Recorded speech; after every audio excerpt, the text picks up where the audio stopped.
창세기 3장 13절 여호와 하나님이 여자에게 이르시되 내가 어찌하여 이렇게 하였느냐 여자가 이르되 뱀이 나를 깨우므로 내가 먹었나이다. 여호와 하나님이 뱀에게 이르시되 내가 이렇게 하였으니 내가 모든 가축과 들의 모든 짐승보다 더욱 저주를 받아 배로 다니고 살아있는 동안 흙을 먹을지니라.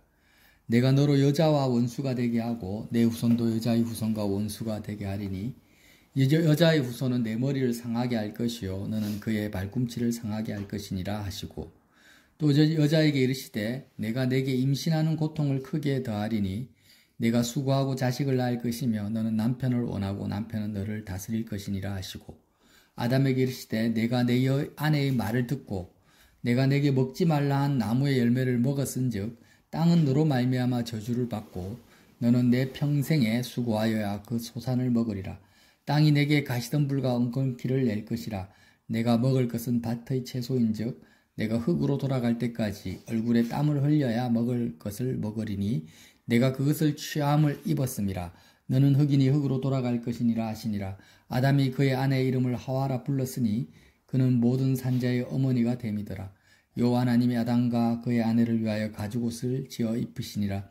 여호와 하나님이 이르시되 보라 이 사람이 선악을 아는 일에 우리 중 하나같이 되었으니 그가 그의 손을 들어 생명나무 열매도 따먹고 영생할까 노라 하시고 여호와 하나님이 에덴 동산에서 그를 내보내어 그의 군원이 된 땅을 갈게 하시니라. 이같이 하나님이 그 사람을 쫓아내시고 에덴 동산 동쪽에 그룹들과 두루 도는 불칼을 두어 생명나무의 길을 지키게 하시니라. 아멘. 여러분, 저와 여러분이 교회로 부름을 받았는데요. 제가 다시 창세기 말씀을 나누는 것은 더욱더 우리가 예수의 몸된 교회답게 살자는 의미에서 이렇게 말씀을 나눕니다. 우리가 교회로 살려면은 가장 중요한 것이 저주에서 벗어나야 돼요. 저주에서. 사람들은 저주가 무엇인지를 모르는 저주 속에 있어요. 가장 강력한 저주가 뭐냐? 내가 저주 속에 있는데도 저주 속에 있다라는 사실 자체를 깨닫지 못하는 저주 속에 있는 것이 가장 강력한 저주입니다. 두 번째 저주는 뭐냐? 저주 속에 있다라는 것을 망각하는 저주예요. 마치 마약에 중독된 것처럼. 사람들이 너무 고통스럽고 괴로우니까 뭘 합니까? 마약을 하잖아요. 약 기운이 도는 동안에는 기분이 좋아 보이지만 약 기운이 끝나가면 이제 더욱 그 현실과 직면하게 되고 고통 속에 빠져듭니다. 그러니까 모든 사람은 타락이라는 것은 뭐냐? 인간이 부패했다, 타락했다라는 의미는요. 저주 속에 있다라는 사실조차도 모르는 저주 속에 들어왔다라는 거예요. 그게 타락입니다. 그리고 그 사실을 끊임없이 우리는 망각을 하려고 해요. 내가 마약 중독자처럼.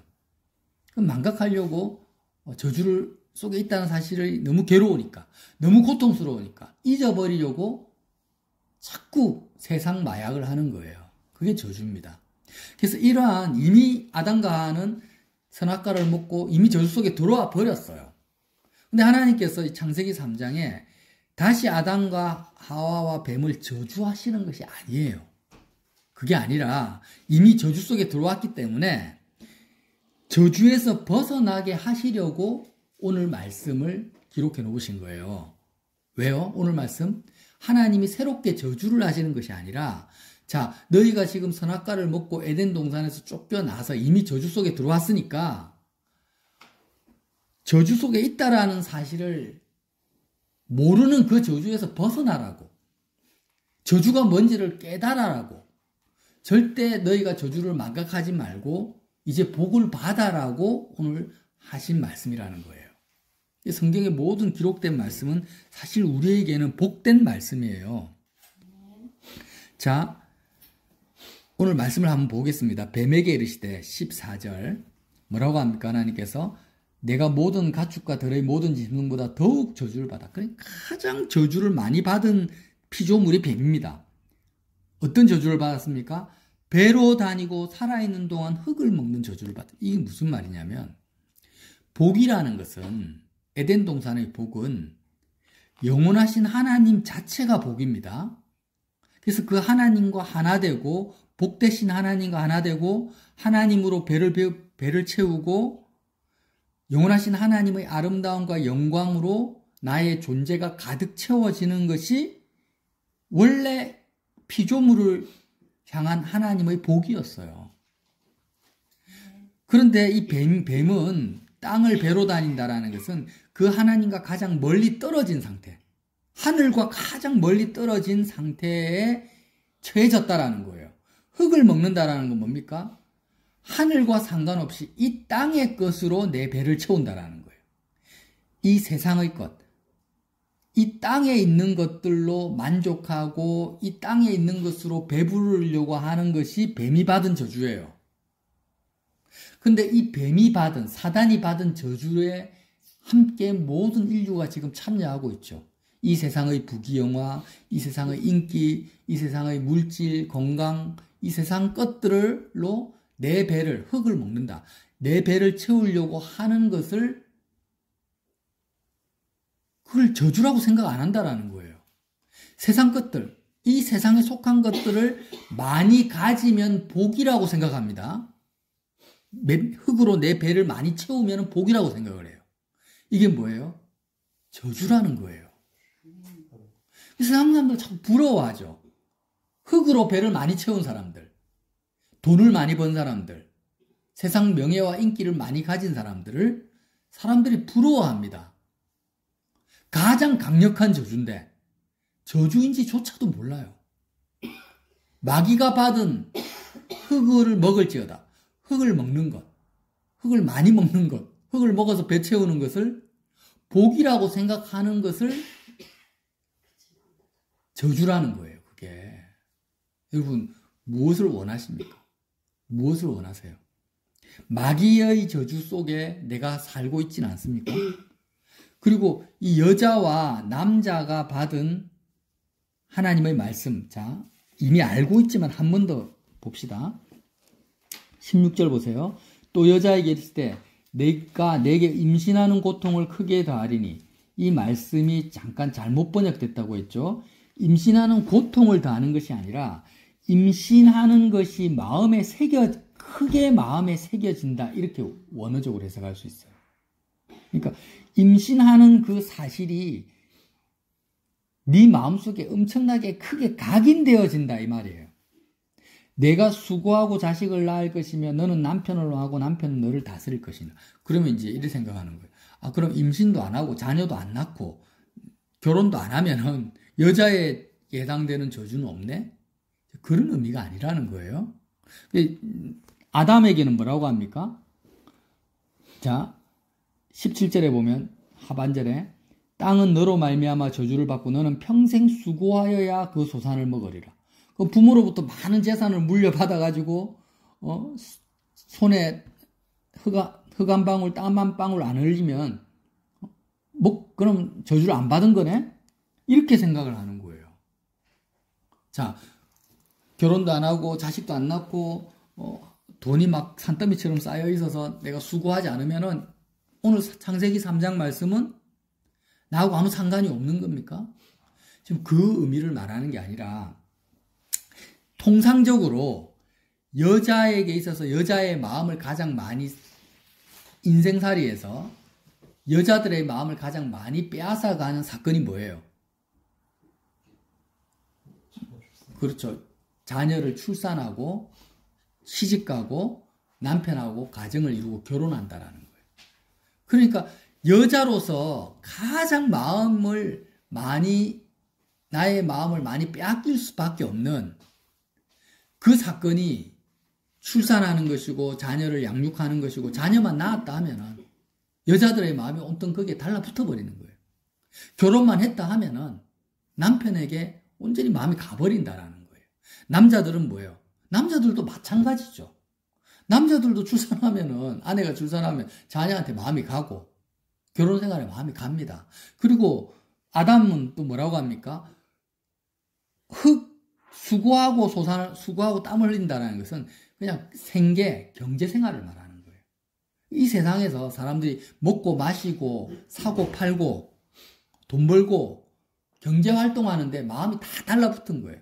그러니까 여자와 남자를 통틀어 가지고 하나님이 하시는 말씀은 저주가 뭐냐? 저주가 뭐냐면은 여자든 남자든지 간에 사람들이 이 땅을 살아가는 데 있어서 가장 마음을 많이 빼앗기고 마음을 많이 투자하는 바람에 그 일에 하늘에 보이지 않는 하나님, 하늘에 계신 하나님께 마음을 들이지 않는 것이 뭐예요? 그게 저주라는 거예요. 이해가 되시죠? 그러니까 일이 잘 되냐 안 되냐, 시집 가냐 안 가냐, 뭐 경제 생활을 하냐 안 하냐, 이게 저주가 아니고, 여러분 오늘 아담과 하와와 뱀에게 하나님이 하신 이 말씀은 다시 한번 말씀드립니다. 저주 속에 있다라는 사실을 모르고 깨닫지 못하는 그 저주에서 벗어나게 하시려고 하신 말씀이에요. 저주가 뭡니까? 온통 땅에, 이 세상 살이에, 아담 같으면은 수고하고 먹고 마시는, 밭을 갈다가 가시덤불과 은걸키가 나요. 그러면 아담은 이제 마음이 어디에 달라붙어요? 어떠하든지 간에 가시덤불하고 은걸키를 제거하려고 하는데, 우리가 그렇잖아요. 세상 살아가다가 세상 문제에 딱 직면하면은 그 문제, 가시덤불과 같고 은근기 같은 그것을 제거하려고 온 마음을 다 쏟는 거예요. 그러면서 하나님 잊어버리고 참 복이신 하나님을 마음에 두지 않는 거예요. 그게 저주라는 거예요. 여자들은 이제 출산을 하게 되면 자녀를 양육하면서 자녀 교육 문제, 어떻게 하면 자녀를 한번 잘 키울까? 남들보다. 여기에 마음을 다 써버려요. 결혼을 하면은 가정 문제, 남편 문제에 다 써버리는 거예요. 이게 저주 속에 있다라는 것을 하나님이 가르쳐 주시면서, 야, 이게 저주니까 이제 너는 어떻게 하라고요? 그 저주에서 벗어나기 위해서 살아라는 거예요. 자, 오늘 말씀에 24절 말씀 보세요. 이같이 하나님이 그 사람을 쫓아내시고 에덴 동산 동쪽에 그룹들과 두루 도는 불칼을 두어 생명나무의 길을 지키게 하시니라. 사람들은 이제 에덴 동산에서 쫓겨났어요. 쫓겨나서 다시 들어오려면 어떻게 해야 됩니까? 에덴 동산을 두루 도는 불칼을 통과해야 돼요. 통과한다라는 것은 죽는다라는 걸 말하거든요. 어떻게 불칼을 통과합니까? 통과하면서 타 죽어버리죠. 그래서 세상에 마음을 쓰고 하나님께 마음을 쓰지 않는 저주 속에 있는 인생이 다시 에덴 안으로 들어와서 하나님과 동행하려면 이제는 어떻게 해야 돼요? 화영금, 에덴 동산을 두루 도는 불칼을 통과해서 죽는 수밖에 없다는 거예요. 세상에 마음을 쓰고 땅에 있는 것으로 배를 채우려고 하는 인생이 불칼을 통과해. 불칼을 통과하면서 죽어야만이 에덴으로 들어올 수 있다. 이제 하나님을 만날 수 있는 상황으로 만들어 놓으신 거예요. 두루 도는 불칼이 뭡니까? 그게 뭐예요? 번제단인 거예요. 십자가 번제단이에요. 그러니까 하와처럼 자녀에게, 남편에게, 아담처럼 세상 문제를 해결하는데, 세상 경제 활동에 온통 마음을 다 써버리는 저주받은 내가 에덴 동산을 두루 도는 그 불칼을, 하나님을 만나기 위해서 내가 불칼을 통과하면서 내가 죽어야만이 나는 하나님께 마음을 드릴 수가 있는 거예요. 하나님과 동행할 수가 있는 거예요. 에덴으로 다시 돌아갈 수가 있는 거예요. 반드시 신약적으로 말하면 우리가 십자가 번제단에 세상에 속한 내가 태워 죽는 거예요. 예수님과 함께. 이렇게 만들어 놓은 복음의 그 백그라운드, 환경을 지금 창세기 3장에서 말씀하고 있습니다. 여러분, 자, 우리가 반드시 이제 말씀을 이제 제가 마칠게요. 그것이 어떤 일이라도, 아무리 세상 사람들이, 요즘에 많은 강의들이 15분 강의가 있더라고요. 세상에서 성공하고 출세한 사람들이 15분 동안 딱 자기 어떤 히스토리를 이야기하는 게 있어요. 그러면 그 사람들은 다 어떤 사람이에요? 세상 인류에 공헌을 하고 사회에 기여를 하는 어떤 일을 한다 할지라도 그 일에 마음이 탁 달라붙어서 세상과 마음이 하나가 됐잖아요. 영원하신 하나님 모르고 있잖아요, 지금. 하나님께 마음을 드릴 생각조차도 안 해요. 그러면 그 사람은 지금 어디에 있다라는 거예요? 저주 속에 있다라는 거예요. 인류가 처한 가시덩굴과 은근키를 해결하기 위해서 과학자들이 얼마나 애를 씁니까? 정치인들이 얼마나 노력합니까? 그러면 가시덩굴과 은근키를 제거하려고 땅을 경작하기 위해서 수고하고 땀을 흘리는데 마음을 다 쏟는데 그렇게 성공한 사람들을 우리는 위인이라고. 여러분 지금 스마트폰이 발전해서 잘 모르겠지만 제가 초등학교 때는 학교 앞에마다 책 장사들이 엄청 많았습니다. 그 책들이 대부분 파는 책들이 뭐냐면 위인 전기들, 우리나라 뭐 국내 위인, 해외 위인, 뭐 에디슨, 뭐 나폴레옹, 아니면 뭐 한국 세종대왕, 이수신, 강감찬 이런 세계 인류 위인들 전집을 이렇게 팔았어요. 그때는 그래가지고 그거를 이제 책값도 엄청 비쌌어요. 그런 것들을 이제 초등학생들이 읽고 어떤 마음을 품어요. 아, 나도 세종대왕 같은 사람이 돼야 되겠다. 이수신 같은 사람이 되겠다. 에디슨 같은 발명가, 요즘에는 그래 안 해. 이제 아주 오래 전에, 제 초등학교 시절 말하는 거예요. 그렇게 이제 교육을 받고 태어난 거예요. 지금 자라난 거예요. 근데 알고 보니까 그렇게 이 세상 일에 마음을 다 쏟고 하나님을 잊어버린 상태가 뭐라고요? 저주라는 거예요. 그 저주에서 벗어나는 길은 불칼을 통과하는 수밖에 없어요. 십자가밖에 없다라는 거예요. 하나님께 마음을 드릴 수 있는 길은. 이게 실감이 안 되죠. 여러분, 이게 실감이 옵니까? 자, 사람들은 이런 저주 속에 있다가 인류를 위해서 대단한 일을 했어. 자기 인생에 엄청난 업적을 남겼어. 그런데 이제 죽는 순간에 늙어서 죽든지 병들어 죽든지 죽는 순간에 마약 효과가 끝나버리는 거예요. 자기가 죽을 때 아무도 나와 함께 할 수 없고 죽으면 끝나는 것이 아닌 거예요. 영원한 심판대가 기다리고 있는 거예요. 인생의 공허와 허무 속에 직면하는 거예요. 그게 솔로몬의 전도서잖아요. 전도서. 그러니까 사람들이 세상에 대단한 일, 내가 하고 싶은 일, 취미생활 이런 것에 마음을 막 쏟아서 저주를 망각하는 저주 속에 살다가 결국에는 모든 사람이 인생의 공허와 허무와 두려움 속에 직면하는데 마약, 저주가 망각되어지는 그 효과가 끝나버리면은 전부 다 자살하거나 절망하거나 두려움과 공포 속에서 생을 마감하는 거예요. 이게 모든 인류가 가는 길이에요. 여러분 지금 여기 이런 직면 속에 우리가 하나님의 말씀 앞에 진리 앞에 서야 되지 않겠습니까? 최소한 저와 여러분은 지금 사람들이요 왜 자꾸 스마트폰이나 유튜브나 이런 것에 마음을 계속 본능적으로 쏟는지 아십니까? 마약이에요, 마약. 저주를 망각하려고 하는 거예요. 그거 안 하면 공허함이 끊임없이 내 속에 들어오고 내가 다시 죽음 앞에 서야 되니까 끊임없이 취미생활과 세상 것들로 계속해서 내 마음을 채우지 않으면 견딜 수가 없기 때문에 사람들은 세상 재미를 향해서 끊임없이 나아가는 거예요. 그러나 그 사람들의 우리의 그렇게 사는 삶의 끝을 한번 보라는 거예요. 얼마나 허무한지, 얼마나 절망적인지, 얼마나 남는 것이 없는지. 노세 젊어서 노세 죽으면 다 끝난다. 끝이 아니라는 거예요. 여러분, 지금 우리가 정신을 바짝 차려야 돼요. 가장 좋으신 하나님, 내 마음을 채우시는 그 하나님을 오늘 우리가 만날 수 있습니까? 없습니까? 있어요, 있어. 세상 사람들은 답이 없으니까 그렇게 살 수밖에 없지만, 저주를 벗어날 길이 없으니까 어쩔 수 없지만, 예인이나 영인이나 저와 여러분은요, 하나님을 만날 수 있어요. 그 길을 열어놓았어요. 누가? 예수님께서. 불칼을 통과해라는 거예요.